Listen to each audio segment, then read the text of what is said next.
This is Rogers TV, Barrie.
Confirmed cases in Simcoe, Muskoka. And today we've had some 300 cases. The highest case count we've had in a single day was actually December 31st at 715. And specifically with regards to hospitalizations, that there's been a slight reduction in our hospitalizations and ICU admissions with our case and contact management data system. However, we're also now going to be reporting data about hospitalizations from another system that has data entry directly from our hospitals and provided to the province. There'll be some differences in these figures, and I'll explain to the best of my ability why that would be and what it may mean. So when we look at our most recent cases, we've actually had, with these caveats, a 15% reduction in the past week compared with the previous week. So over the past week, we've had 3,026 cases. The week before that was 3,545 cases. And that gives us a rate this week of 501 cases per 100,000 population per week. The week of December the 26th was actually the highest weekly incidence of cases that we had. That was the week in which we had 3,545 cases, and that was 5 times higher than the incidence of cases at the peak of the third wave, the highest point that had preceded it in the pandemic. At that point, we had 716 cases over the week. The degree of reduction that we've seen over the past week is on a percentage basis the same in Muskoka versus Simcoe at 15%. And the province also had a reduction of 15% of their case count, but they too had the same caveat, limitation with the data that we have. A change in the testing system and capacity impacts on the total number of cases and can actually be different from the transmission that's actually happening in the community. In other words, I do not think we can at all be confident that we're seeing a reduction in transmission in the community at this time.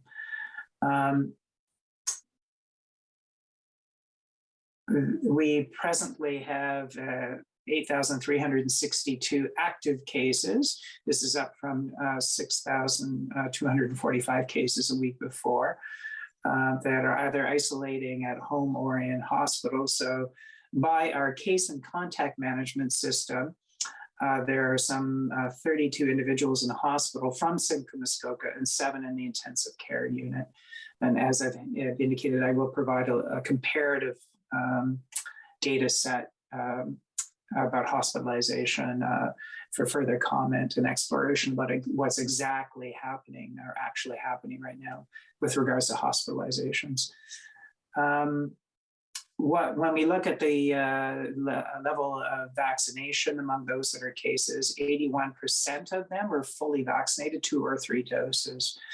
And so this really does speak to the fact that with the Omicron variant, there can readily be transmission for people who've had 2 doses, and it can happen even with a 3rd dose, although there is better protection against transmission with a 3rd dose.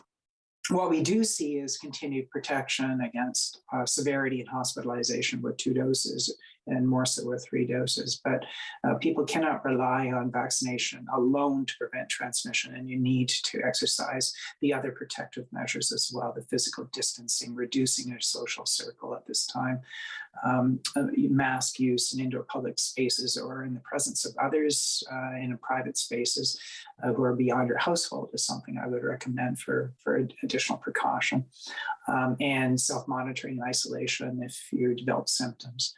So when we look at the most recent cases, we find that their ages range from childhood to basically full range from childhood through to 100 years of age. 70% of them are between the ages of 40 and 80. So we are seeing a shift, as I'd indicated before, to older populations now being at higher risk of transmission, given that we can't rely on vaccination to prevent transmission at this time.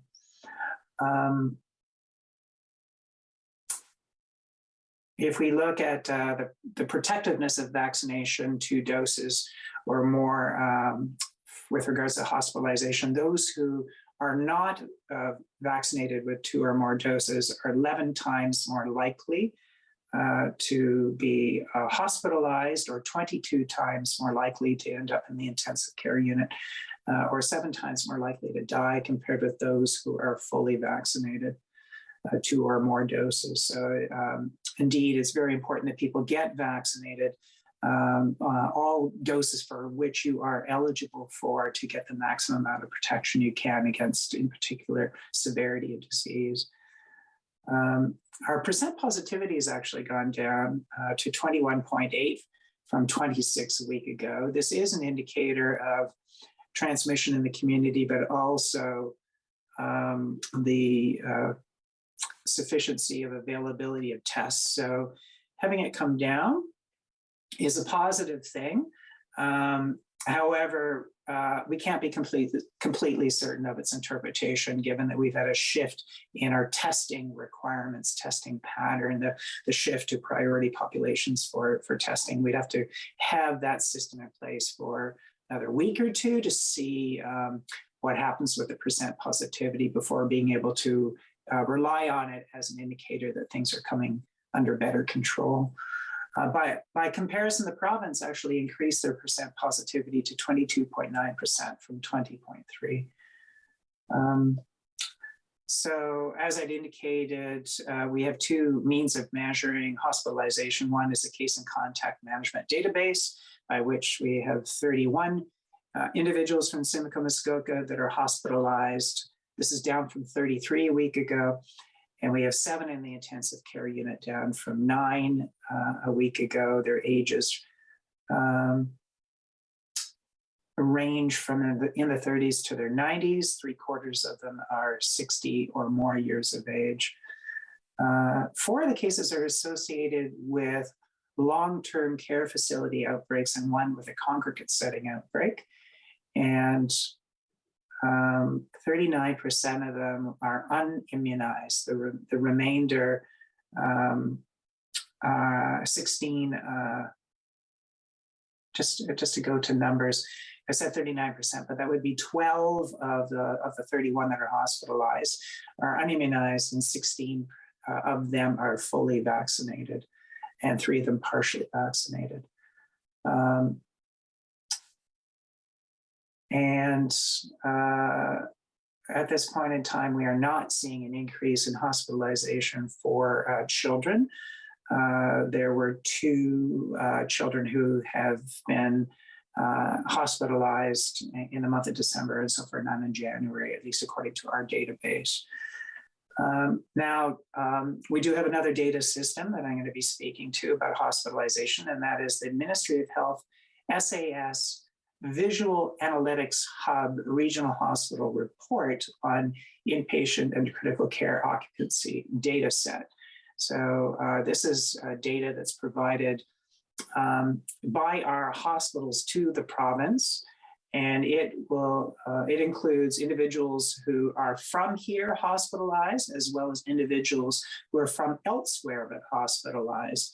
And it does not make any distinction between those that are incidental admissions, admitted and then found to have COVID-19 unrelated to the reason for admission, versus those for which it is their primary reason for being hospitalized. It doesn't make that distinction versus the data that are provided so far from the case and contact management database, which is only local people hospitalized here or elsewhere, and only those for whom COVID-19 is a primary admitting diagnosis.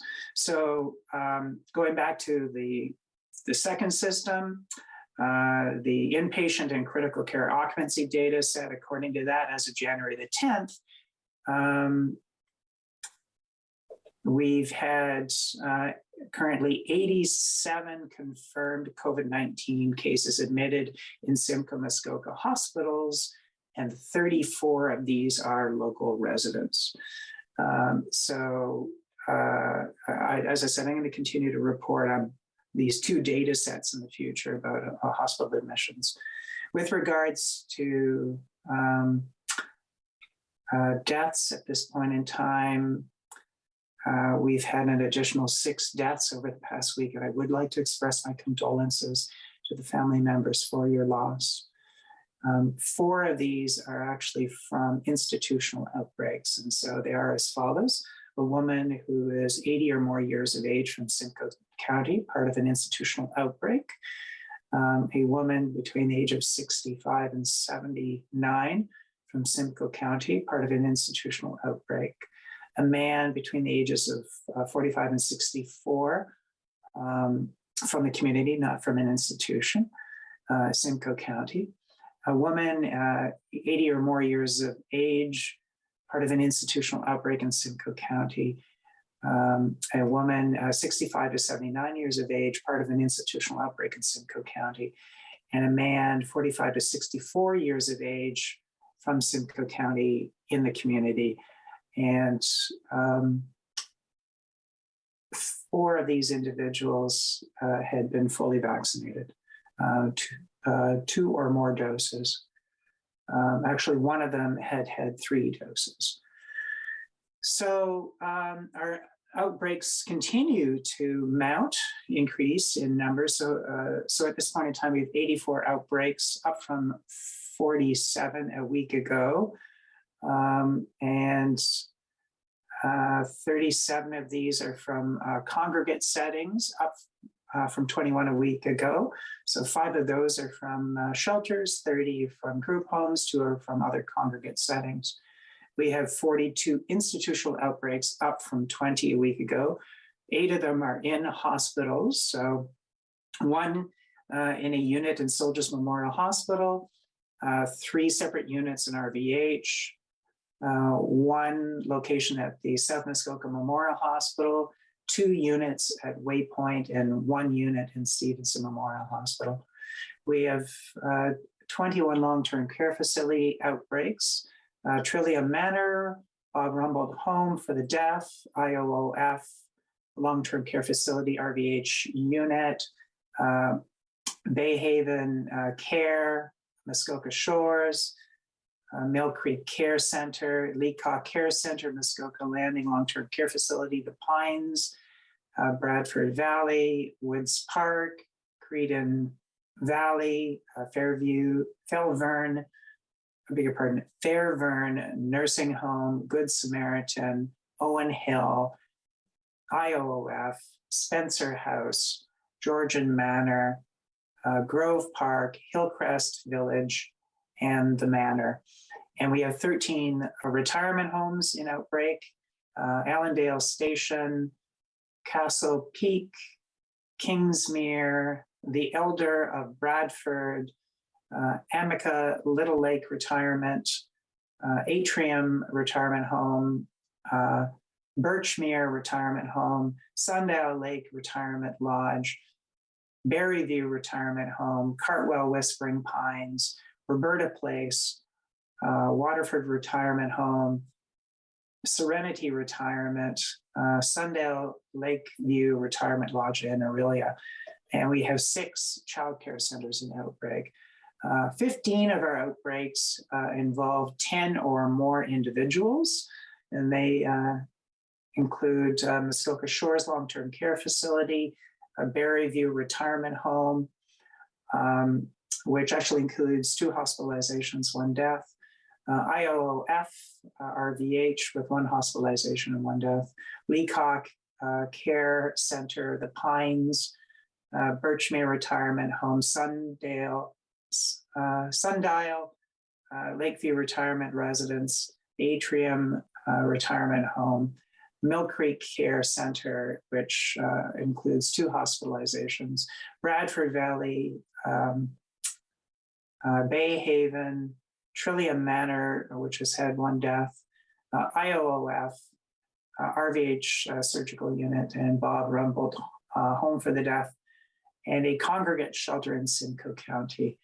From that, I think you get a sense as to the severity of these as well, the size and severity, the number of them. This is the largest number of outbreaks in institutions that we've had in the pandemic. Some of them are of significant size in terms of the numbers of people involved. Some of them now are starting to have hospitalizations or deaths.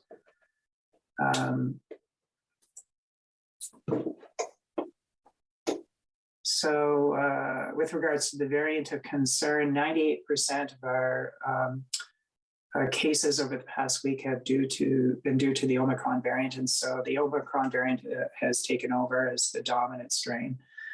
We are progressing with regards to vaccination. We continue providing vaccination 1st and 2nd doses for people who haven't received them, and encourage everybody to come forward who's eligible to receive them. We are progressing with booster doses for those that are 18 and above.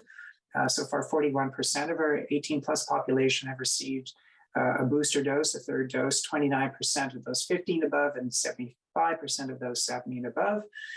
It's certainly important for those that are at higher risk, older populations in particular, to get a booster dose. We continue with high volumes of provision of vaccination as well. Children 5 to 11 are priority to receive 1st and now 2nd doses as well. So 71% of our children in that age group have received their 1st dose. And we have another 2,195 of them that are booked to receive their 1st dose.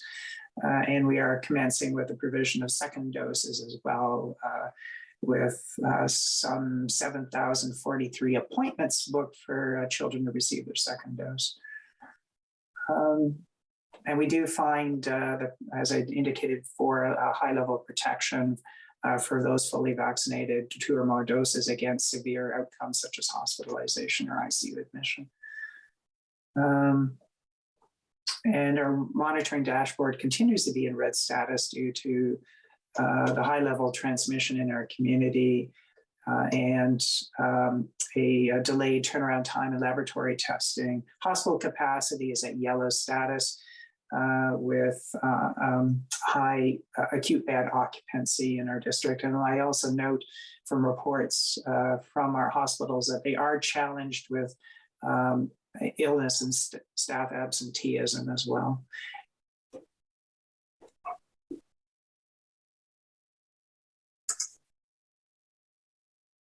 So I'm very happy to say that there will be a return to in-class education on January the 17th. This is something that medical officers of health have called for consistently throughout the pandemic, myself included.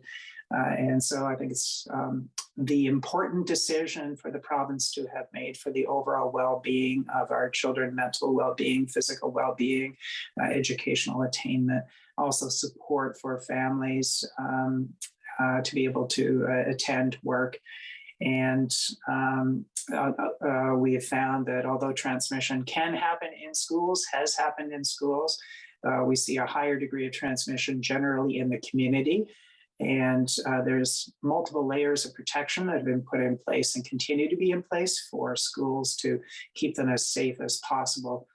Immunization is certainly important, and we are making immunization available for education staff as well as childcare staff, and are commencing drop-in appointments for people at most of our clinics, including people who are educators, and also for children 5 to 11 years of age. Both of those are priority groups for school safety. Maintaining cohorting in schools is important. The screening of symptoms for all who attend school is important. So as parents, you need to be doing that, but that will also be done upon arrival at school. Masking and distancing where possible. And I understand that high quality cloth masks will be made available to the attendant students, as well as N95 masks available to teachers to make it a safer environment. And of course, staying away from the school environment if you're unwell, if you need to be isolated, if you're contacting a case in your household. So we do anticipate that there will be challenges for all involved with this return to class. And we, as a health unit, have been in communication ongoing basis with our school boards throughout the pandemic and in preparation for this return to school, and are here as a resource to advise our school boards and our schools as they commence again with the return of students in class education. We have had to make a change with regards to case and contact management in the community broadly, as I've already alluded to, focusing on testing and follow-up for congregate settings and at-risk, high-risk healthcare settings, long-term care facilities, retirement homes, and hospitals, and certain other environments, congregate settings where there's a high risk of transmission and of negative outcomes. We, in fact, are challenged even to keep up with that. So at the direction of the province, there will be, as announced by Minister Lecce today, access to testing, provision of rapid antigen testing to students. Students, as well as educators, would need to take upon themselves the self-monitoring, the self-exclusion if they develop symptoms, and use of tests that they have available to them to help identify cases to keep the school environment as safe as possible. So we'll continue to provide advice on an ongoing basis as needed, but we will not be, as a health unit, following up with the investigation of individual cases or with the exclusion of an entire class cohorts associated with cases at schools. The other measures are certainly needed to keep as safe an environment as possible in schools, but the measures that I've just described will not be continuing. We are making changes to our health stats website, as I had alluded to last week. And so with a shift in testing and reduced volume of testing and a focus on the testing and follow-up of those that are working or living in congregate settings and healthcare settings, we cannot be confident of the completeness and the sensitivity of our testing by municipality. So we will be continuing to actually provide information about Muskoka versus Simcoe data, but not taking it down to a lower tier level. I was asked a week ago whether we'd be able to keep up the Simcoe and Muskoka distinction. I'd indicated at that point that we were not able to or would not be able to, but in fact, we will be able to keep that up, but we won't be able to provide it at the lower tier level.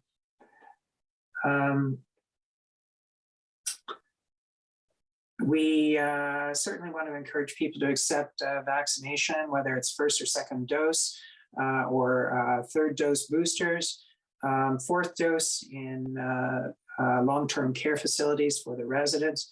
And so please come and look at our website with regards to opportunities to book using the provincial portal system to booking system to be able to book for our clinics. But most of our clinics now we're going to make available for drop-ins for all who are eligible. We're getting to the point now where we can manage to do that in most settings. So we cannot do that at the Georgian Mall on weekends.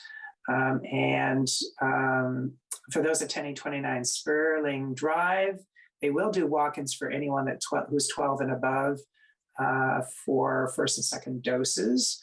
But otherwise, please have a look at our website with regards to the details of opportunities to be able to get vaccinated. There are other opportunities as well at pharmacies, the Couchiching Ontario Health Team, the Barrie Family Health Team, and the GoVax bus. On our website, you'll find more information about all of these opportunities.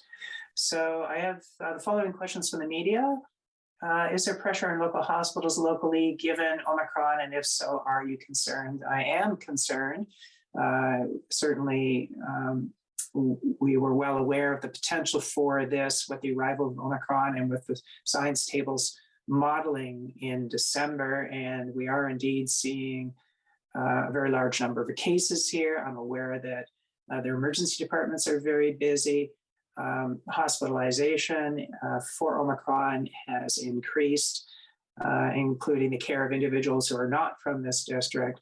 And also they can be challenged with regards to patients that are kept in a hospital who could be moved out to other locations, but that cannot be because the homes that they would be going to, the long-term care facilities, are an outbreak. So that creates a barrier for their discharge. And on top of that, hospitals are experiencing absenteeism due to illness of their own staff. So those are all challenges for our hospitals. Is there any indication that Simcoe Muskoka can access internationally educated nursing staff to help with the demand locally? And if so, how many? So I actually do not have good information about this. There is a provincial means for retired, unemployed healthcare workers to come forward to make themselves available to assist with healthcare, including with our vaccination clinics. And we are looking at that as a potential source for recruitment of people to help out in our clinics. But beyond that, I actually don't have good information about safe international graduates. I'm hearing from the health minister that PCR tests will be available in schools for any teachers or students with symptoms. How will this work in Simcoe Muskoka? So this Ministry of Education has provided to schools the PCR tests available to be used for teachers, educators, students who develop symptoms on site. And we heard today from Minister Lecce that they intend to have rapid antigen tests that they'd be providing as well. That will be managed via the Ministry of Education through the school boards to the schools, not directly involving the health unit. I understand that second doses for kids are rare right now, given the start date of November the 26th for children to 5 to 11 years of age, but with just 40% of that age group having received their first dose. I'm hoping to talk to a representative from the health unit about why that is the case. So if I interpret your question, I think you're asking, why don't we have a higher vaccination rate, whether it's first or second doses? And we are experiencing across the province a challenge in getting above 50% coverage. We certainly would like to get much higher than that. And the province is seeking ways for us to be able to do that. Minister Lecce had cited the potential to set up vaccination clinics at some schools. So that's something we need to look at. So that would be addressing access. We do have many locations where people of all ages, including children, can receive vaccination, or well set up to provide vaccination for children at those sites. So I think we do have good access. We now allow drop-ins as well. So good access, but we will need to look at what the minister is directing us to do. And other than that, I think we need to have a better understanding of what else would be of concern to students and their parents with regards to the use of the uptake of vaccination. As for those getting their second dose, they are eligible to do so 8 weeks after their first dose. So far, 2% of them have received their second dose, and we have a large number, over 6,000, who are booked to receive their second dose already. So as they come to that 8-week period of eligibility, they would be able to proceed with that. How bad, okay, here we go. If the COVID-19 situation within the health unit's jurisdiction continues to escalate, would the health unit make a decision to close schools again? So we have always done all that we can to keep schools open, keep them safe, but keep them open because of the importance of attending school in person to the mental health and well-being of children, and for their educational attainment, and for the support of families being able to go back to work. And so we're committed to that. We will do all that we can supporting the schools to achieve that. And we've actually only once, as a health unit, closed a school, and that was for operational issues, that there were too many children excluded from the school as cohorts to be able to operate the school. So we won't be excluding cohorts now, and I think it would be a matter of working with the schools to see the issues that would come forward to be able to keep them in operation. So there are two other questions that follow up to this that relate to just how severe would things have to be for us to order a school closure. What kind of metrics would we be using? We would be relying on the school boards and schools to be informing us about absenteeism, but operational issues, about concerns that they would be seeing with student or educator or staff absenteeism. And we don't have any specific metrics in mind. Certainly, severity in children is important, and so far we're not seeing an indication that this is impacting children such that hospitalization has been required. We've had a very limited number in hospital, 2 in December, none in January to date. So at this point, I'd be happy to take questions. Thank you so much for your update today, Dr. Gardner. We will now take some questions from the media. As always, we do ask those who are participating to limit themselves to one question and one follow-up in consideration of time. Can we start with Erica Engel from Collingwood Today? Do you have a question? Hi, thank you. Minister Lecce today talked about school vaccination clinics and possibly doing more of those. Does the health unit have any plans for those in the region? I would have to say that we'd be challenged to be able to do those in short order, in that our capacity has been all focused on large-scale community clinics. We've done all that we can to make them available to people, including children, make them accessible, make them efficient, because we're needing to get the broader population vaccinated as quickly as possible. So with all of our resources deployed there and with them well booked up, it will be a challenge for us to be able to set up school-based clinics. We have to look at this. This is new information for us. Thank you. And now that schools are reopening to in-person learning, I'm wondering what you think needs to happen with the COVID situation before the province can start reopening other in-person settings as well. I am involved in some discussions at the province about the metrics, the indicators that we would need to follow.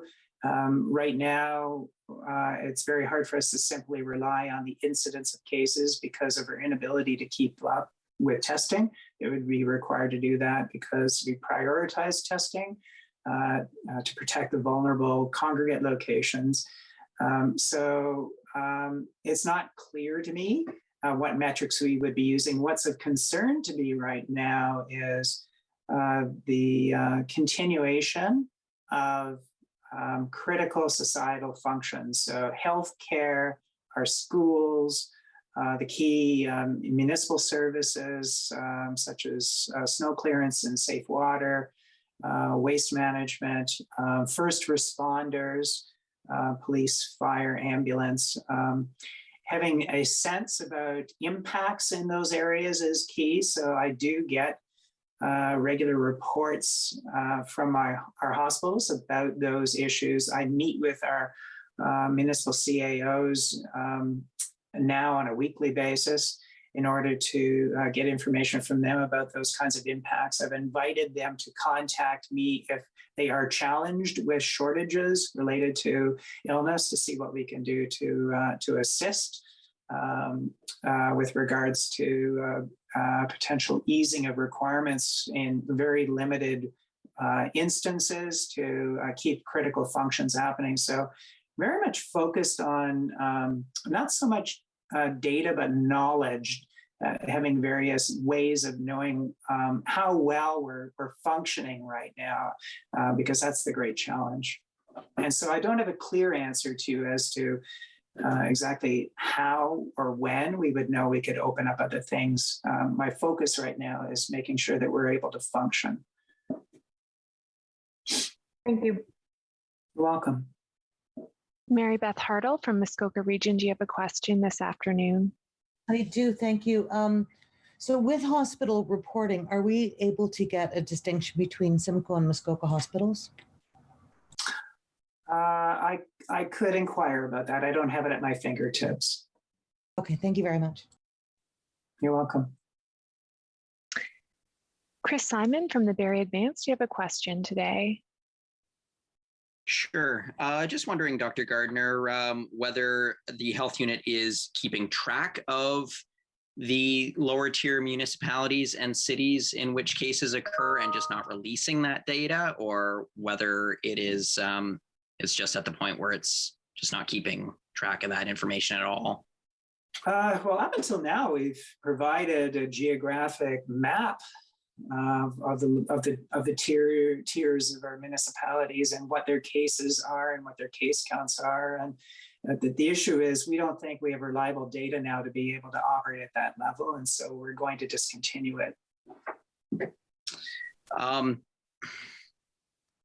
What do you think for the public, the pitfalls of not having that information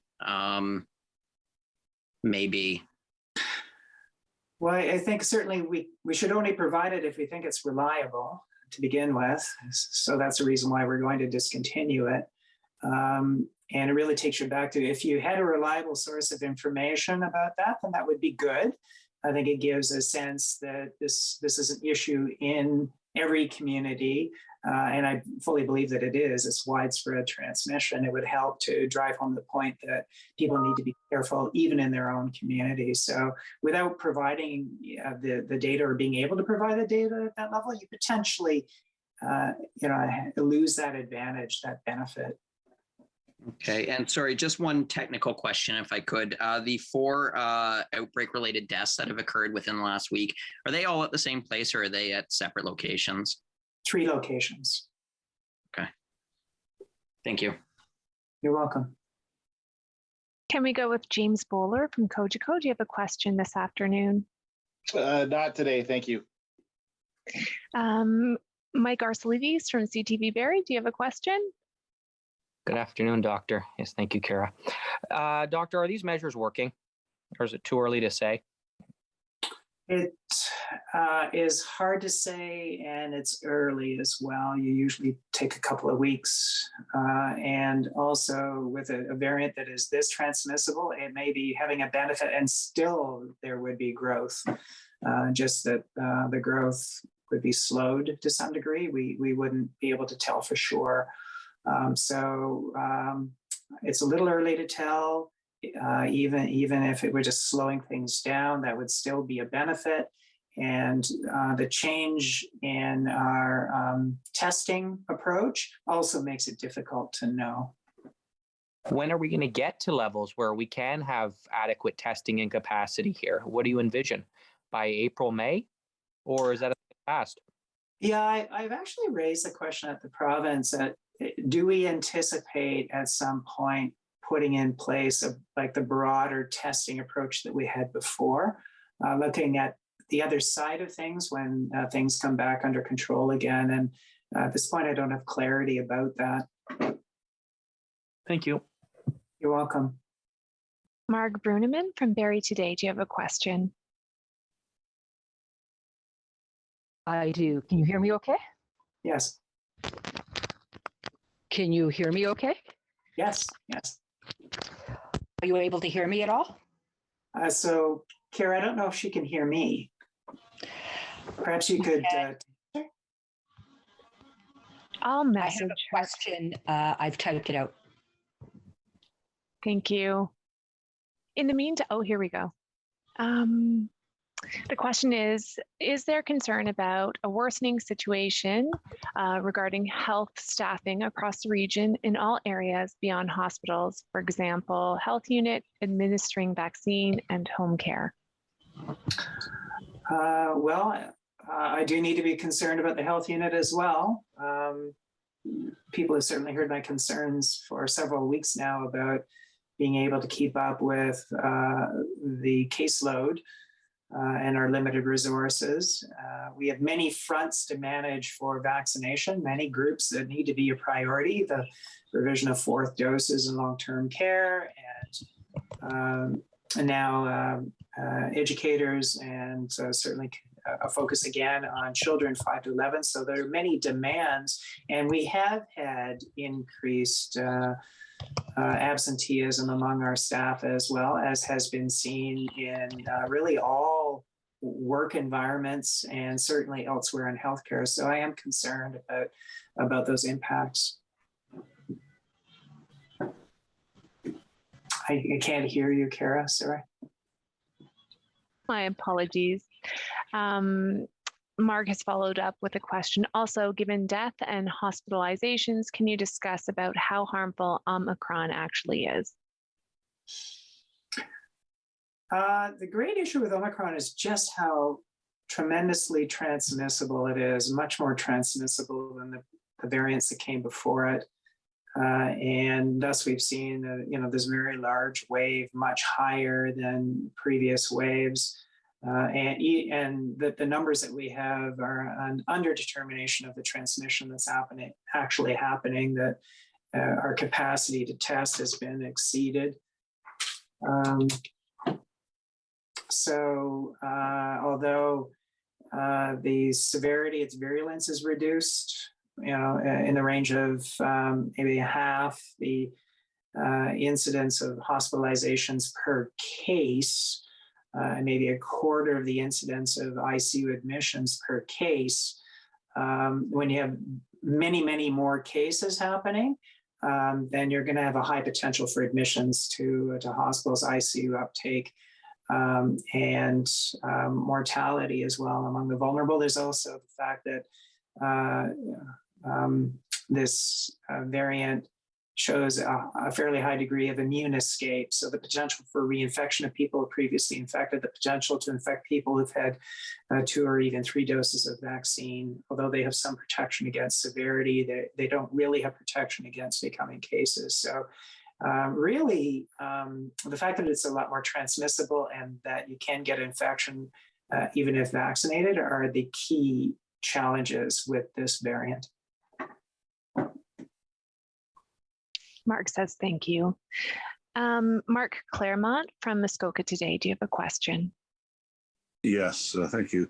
Regarding the data drop, Dr. Gardner, why is it that it's now less reliable than yesterday when our health cards not the tell you where the location is the same today as it was yesterday? So what I've indicated is that over the course of the past month, we've had reduced capacity to be able to follow up with all our cases and get detailed information about outbreaks. And then more recently, with the shift in testing being focused for those who live or work in vulnerable settings, that we just can't be as certain about the transmission happening in the community. So if we're not getting tests done for all the other cases happening elsewhere in the community, the other work environments, then we don't know about them and we can't report on them. So let me get this straight then from you. So if I come in there and I test positive, you can see where I was living and things like that. But if somebody in a long-term care setting or congregate or something like that, their health card is not linked to the test? Yeah, the issue wouldn't be that. The issue is that most people can't get tested. Those that are in long-term care facilities or retirement homes or hospitals or congregate settings, they can get tested and we find out about those cases and can report on them. But most individuals in the community do not have access to a PCR test. They might be able to get a hold of a rapid antigen test that they would apply to themselves, but that data doesn't get entered into our system. So what you're saying is in long-term care facilities, they are testing their residents and or patient staff, and they're determining that there are Omicron cases, 98% of them are Omicron cases, but they don't say where that staff member or that resident's home is, I guess you'd call it. The resident's home would, the patient's resident's home would be their location of the long-term care facility, but the staff member may not be they may be moving from Barrie to Aurelia to wherever, right? We have that data, but we don't have the many, many other people in those communities unrelated, unaffiliated with these facilities that are cases. So you think that there are cases, so a staff member at a long-term care facility tests positive and they may contact family members or something like that? Is that where the case numbers are arrived from, or? We get our case numbers from those that test positive, PCR, entered into the case and contact management database. Doesn't seem to make sense to me. It just seems logical that the health card ties into who you are and where you're. So as I indicated, we know the home residence of everybody that is tested and entered into the case and contact management system, whether they live at a congregate setting or they work in one and live somewhere else. We have that data, but everybody else in the community who is a case cannot get access to such testing, and therefore we don't know about it. Okay, thanks. Oh, by the way, I have a response to the question that you asked last week, which was, do we have any sense as to the background level of immunity in the population? And I found that it was a fairly difficult question to answer because of the shift to Omicron, for one, and because of the high level of vaccination in the community. So formerly, perhaps, when we look at our data, about 4% of our population have been identified as cases that have been tested and put into the database. And then well over 80% of our population has been immunized, so they would have some protection. But now with Omicron, all of them would be vulnerable again to transmission. So you have that degree of protection in the community, but we're back to a high degree of vulnerability because of reinfection or vaccine immune escape with Omicron. Thank you for following up on that. You're welcome. Do we have any questions from the phone line this afternoon? Yeah, hi, it's Don McNeil from FM 92 in Alston. Hi, Don. Go ahead. Hi. Yeah, Dr. Gardner, just I know you've answered this before, but just for posterity's sake, I'm looking at some of the institutional outbreaks. I'm thinking more of the hospitals, and one in particular, in it just happens to be in the town I'm in. You list no resident cases, no staff cases, but there's an outbreak. So can you just? I'm sorry, explain I didn't. how... All right, please proceed, and then I'll answer. Go ahead. Okay, sorry. It's just that I see in the institutional outbreaks, you're going to have no resident cases, no staff cases, but there's an outbreak. Mm-hmm. I know over the last almost 2 years now, you've gone over this before. Could you go over it again, how an outbreak can be declared when your stats show 0 cases? Yeah, there are most definitely cases. I actually noted that today when I was looking at my data, the website. I'm not sure why we have it listed that way. I will follow up with my epidemiologist staff. We'll get back to you with an answer because indeed there have to be cases in order for there to be an outbreak. There also has to be evidence of transmission at the site as part of the definition. All right, that's all I had. Thank you very much, sir. You're welcome. I also have a question. Hi, is this Mo? Yep, Mo Fei, my Muskoka now. Go ahead, please. Hi, doctor. So, with regards to the job site, if someone you work closely with has symptoms and is isolating, do you need to isolate for 5 days even if you don't have symptoms? And where's the line between self-monitoring and self-isolation? Good question. So it depends on whether or not you've been immunized, whether or not you work in a congregate setting, a high risk setting like a hospital, long-term care facility, a group home, that type of thing, and whether or not that person lives with you. So if that person lives with you, then at a minimum, you need to be isolating for 5 days. And if you develop symptoms, then you need to consider yourself to be a case. And that is also the 5 days is if you are fully immunized 2 or more doses. Otherwise, you should be isolating for 10 days. If you're working in a congregate setting, a high risk setting, like one of the ones that I cited, you should be off for 10 days, even if you're fully vaccinated, because of the higher risk of transmission. It becomes more complicated. There's detailed information on the province's, the ministry's website and linked in our website about the opportunity to be able to return to work earlier with testing if you are working in one of these congregate settings. So, I wouldn't want to get into too much detail because it would become too confusing. It'd be more appropriate to have a look at that detail if you find yourself to be in that situation. After, for those that are coming out of isolation after 5 days, you still need, if you're in contact, you need to continue to monitor yourself. You should be anyway at all times, but specifically for another 5 days is cited with a provincial document. And you need to avoid going to these high-risk settings for a visit for an additional 5 days. And you need to be judicious in the use of masking and distancing. And ideally, in telling your employer if you're returning to work about the situation.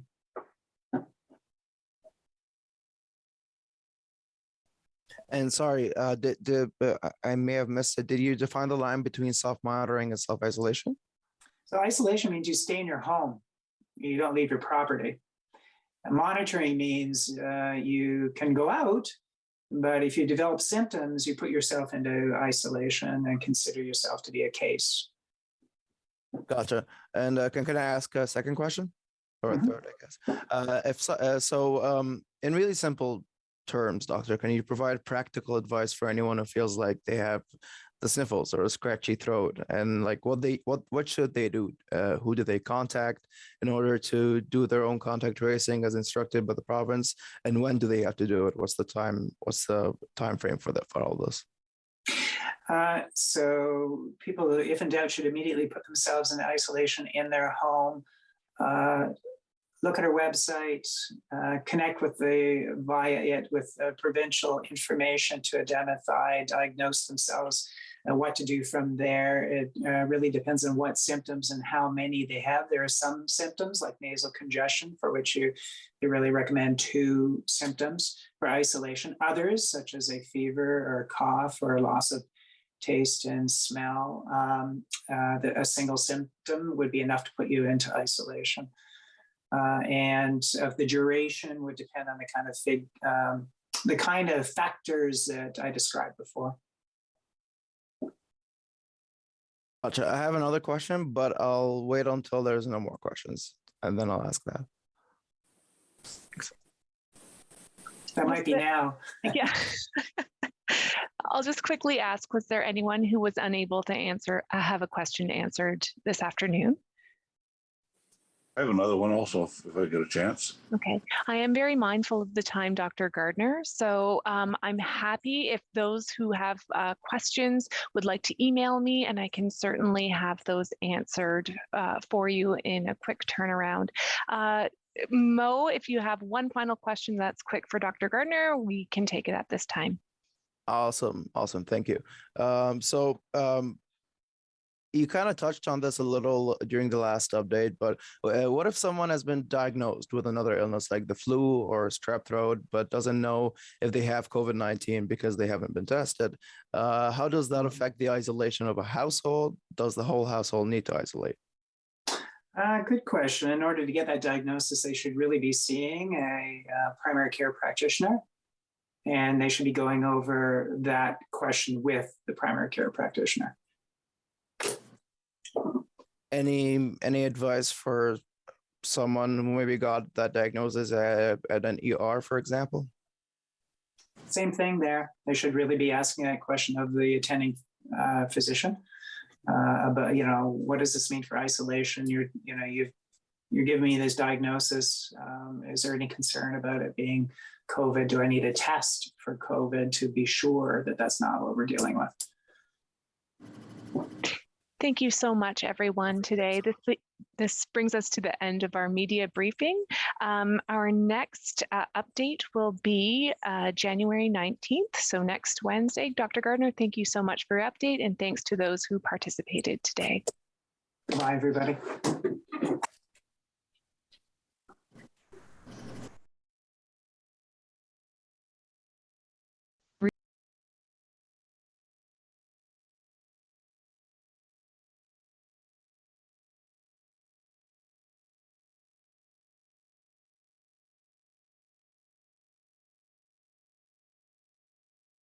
Yeah, reaching out to you and wanting to have you as an artist. Yeah, so probably Instagram is probably the social media platform that I'm most active on.